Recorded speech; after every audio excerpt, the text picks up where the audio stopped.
Murphy étend son implantation sur le Grand Est et arrive sur Metz et Nancy. Si vous ne connaissez pas encore, Murphy est une start-up de l'économie circulaire spécialisée dans la réparation du gros électroménager. Autrement dit, mieux vaut réparer que de jeter et racheter du neuf. À Auboué, dans le Pays Haut, Valérie Odile et Robin Droulez. Depuis un mois que le service existe en Lorraine, Marianne Delaruelle a déjà procédé à une centaine de réparations.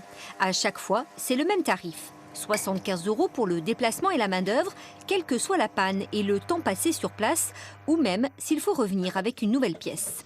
70% des appareils sont facilement réparables, oui.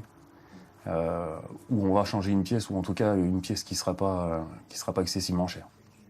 Une formule qui convient bien à Concetta Piazza, dont la machine à laver date des années 80 et qui n'essorait plus. Ah, moi, j'aime pas jeter. Ça, j'aime bien ma machine. Deuxièmement, j'aime pas jeter. Je préfère aller jusqu'au bout.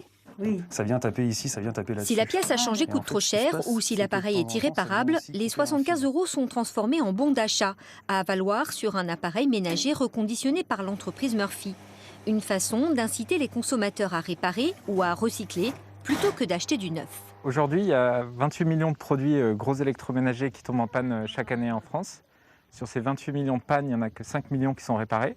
Et donc ça signifie que pour la plupart des consommateurs, ils considèrent que c'est plus intéressant d'acheter un produit qui a été approvisionné en Asie plutôt que de faire intervenir un technicien qui habite à 10 minutes de chez eux. En Moselle et en Meurthe-et-Moselle, ce sont 600 000 appareils de gros électroménagers qui sont jetés chaque année selon l'Agence de l'environnement et de la maîtrise de l'énergie. Un énorme gâchis que Murphy espère bien endiguer.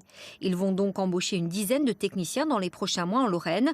Après, si vous vous sentez de les réparer vous-même, vous pouvez toujours utiliser les tutoriels mis en ligne sur leur site internet.